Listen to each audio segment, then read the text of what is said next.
السلام علیکم ورحمۃ اللہ وبرکاتہ۔ الحمد للہ وحدہ والصلاة والسلام علی من لا نبی بعدہ، اما بعد فاعوذ باللہ السمیع العلیم من الشیطان الرجیم۔ رب اشرح لی صدری ویسر لی امری واحلل عقدۃ من لسانی یفقہوا قولی۔ معزز سامعین، اللہ تعالیٰ کا قرآن مجید میں ارشاد ہے لئن شکرتم لازیدنکم، اگر تم شکر کرو گے تو میں ضرور اور ضرور تمہیں نوازوں گا اور زیادہ عطا کروں گا۔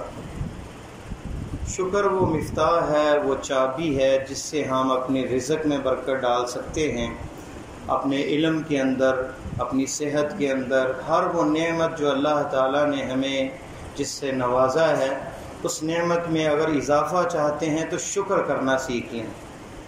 اور شکر جو ہے زبان سے بھی ہوتا ہے اور اپنے عمل سے بھی ہوتا ہے۔ زبان سے الحمدللہ کہنا اور اس نعمت کو اللہ کی اطاعت میں صرف کرنا اور اللہ کی عبادت کر کے شکر ادا کرنا، جیسے روزہ ہے، نماز ہے، نوافل ہیں۔ نبی علیہ السلام جو ہے رات کو تہجد پڑھتے، پاؤں مبارک میں ورم آ جاتا، اور عائشہ رضی اللہ تعالیٰ عنہ جب کہتی کہ نبی اللہ، آپ کے اگلے پچھلے اللہ نے گناہ معاف کر دیے ہیں، تو آپ اتنی مشقت کیوں کرتے ہیں؟ تو آپ نے کیا ارشاد فرمایا؟ افلا اکون عبدا شکورا، میں اللہ کا شکر گزار بندہ نہ بن جاؤں۔ پھر آپ کا روزہ رکھنا جمعرات کا، سوموار والے دن، منڈے کا روزہ جو تھا نبی علیہ السلام کا، وہ اس لیے کہ اس دن اللہ تعالیٰ اس دن پیدا ہوئے نبی علیہ السلام، اور اللہ کا شکر ادا کرنے کے لیے روزہ رکھتے تھے۔ تو روزہ بھی شکر میں رکھا جا سکتا ہے، نماز بھی ہے، ساری چیزیں یہ۔ تو شکر کے ساتھ نعمتوں میں دوام ہوتا ہے اور اضافہ ہوتا ہے۔ اور ناشکری جو ہے یہ شیطان کا ایجنڈا ہے۔ اس نے جب اللہ کے دربار سے نکلا، سورہ اعراف میں اللہ نے ذکر کیا ہے اور اس میں کہا ہے کہ وَلَا تَجِدَنَّ أَكْثَرَهُمْ شَاكِرِينَ، اے اللہ تعالیٰ میں ان کے سامنے سے آؤں گا، دائیں بائیں، اور کسی کو شکر گزار نہیں چھوڑوں گا، ان کو آپ شکر گزار نہیں پاؤ گے۔ اس لیے آل داؤد کو کہا اعملوا یا آل داؤد شکرا، اے آل داؤد عمل کے ذریعے شکر ادا کرو۔ تو شکر ہم نہیں ادا کرتے، شکر میں ہم میں بڑی کوتاہی ہے۔ اور حقیقت یہ ہے کہ انسانی جو نفس ہے اللہ تعالیٰ نے اس میں ایسی چیزیں بنائی ہیں، یہ انسان اس طرح بنایا ہے اللہ تعالیٰ نے کہ اگر دنیا کے خزانے اس کے پاؤں میں ڈھیر ہوں اور یہ خوش نہ ہو، دلی طور پہ اوپر ہی نظر ہو، تو یہ خوش نہیں ہو سکتا، شکر نہیں کر سکتا، بلکہ یہ کہے گا میں پیچھے رہ گیا، کیونکہ نظر جب اوپر ہے، اپنے سے اعلیٰ اور عرفہ اور بہتر کی طرف ہے، تو اپنی نعمتیں اسے نظر ہی نہیں آتی۔ اس لیے نبی علیہ السلام نے فرمایا ابن آدم کو اگر ایک وادی سونے کی دے دی جائے تو یہ دوسری کی تمنا کرے گا، اور ابن آدم کا پیٹ جو ہے صرف مٹی ہی بھرے گی۔ وَلَا يَمْلَأُ بَطْنَ ابن آدم إِلَّا التُّرَابُ، مٹی سے ہی پیٹ بھرے گا انسان کا۔ تو اسلام اور دین جو ہے، ایمان ہماری وہ تربیت کرتا ہے کہ تھوڑی سی نعمت اور تھوڑی سی بھی اللہ کی طرف سے جو نوازش ہو، اور اس پر ہم شکر کیسے کریں۔ امام ابن حبان کی کتاب ہے ثقات، اس میں انہوں نے 5ویں جلد میں ایک واقعہ درج کیا ہے ابو قلابہ کا، جو کہ صاحب عبداللہ ابن عباس ہیں، تابعین میں سے ہیں، عبداللہ ابن عباس کے شاگردوں میں سے۔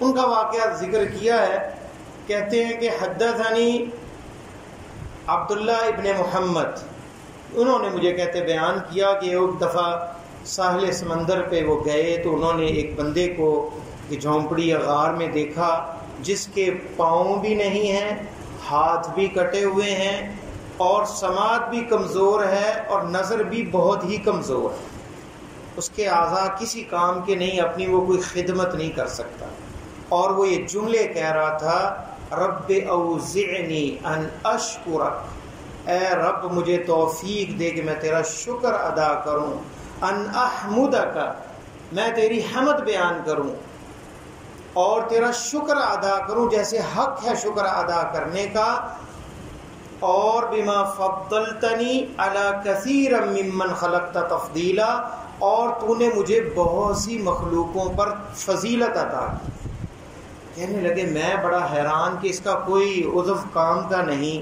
اور یہ شکر اللہ سے مانگ رہا ہے کہ اے اللہ مجھے توفیق دے تیری حمد بیان کرنے کے لیے، تیرا شکر بیان کرنے کے لیے۔ اسے میں نے کہا اے اللہ کے بندے، تیرے پاس تو کچھ بھی نہیں، تو کس چیز کا شکر کہہ رہا ہے؟ کہا کہ یہ جو زبان ہے اللہ نے مجھے دی، یہ بہت بڑی نعمت ہے۔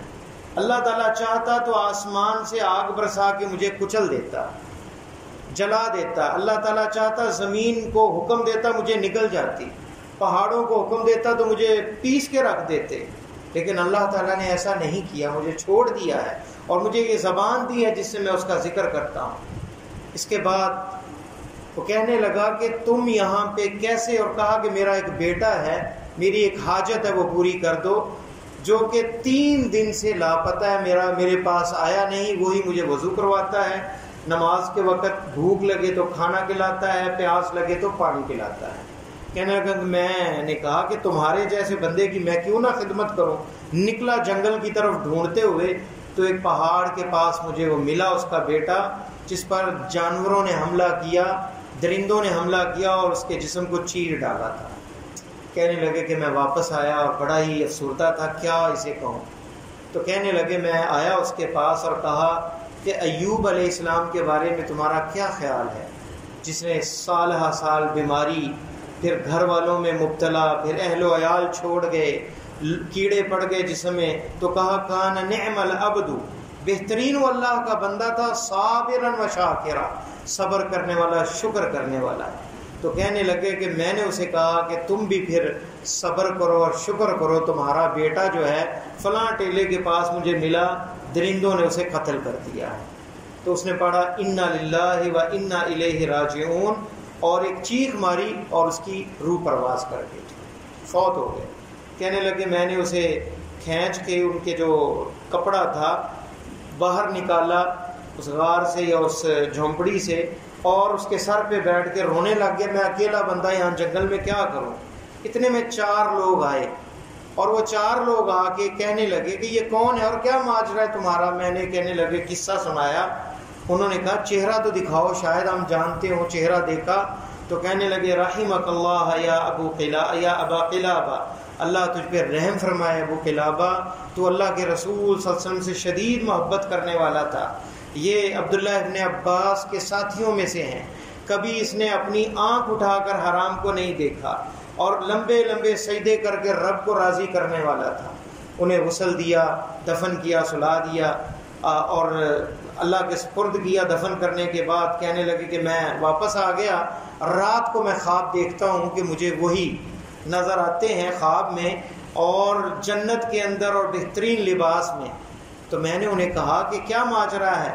انہوں نے قرآن کی آیت پڑھ رہے تھے، سلام علیکم بما صبرتم فنعم عقبی الدار، سلام علیکم، تم پر سلامتی ہو، یہ فرشتے کہیں گے جنت میں جانے والوں کو، جو تم لوگوں نے صبر کیا، فنعم عقبی الدار، تو یہ جنت کا گھر بہترین اس کی جزا ہے۔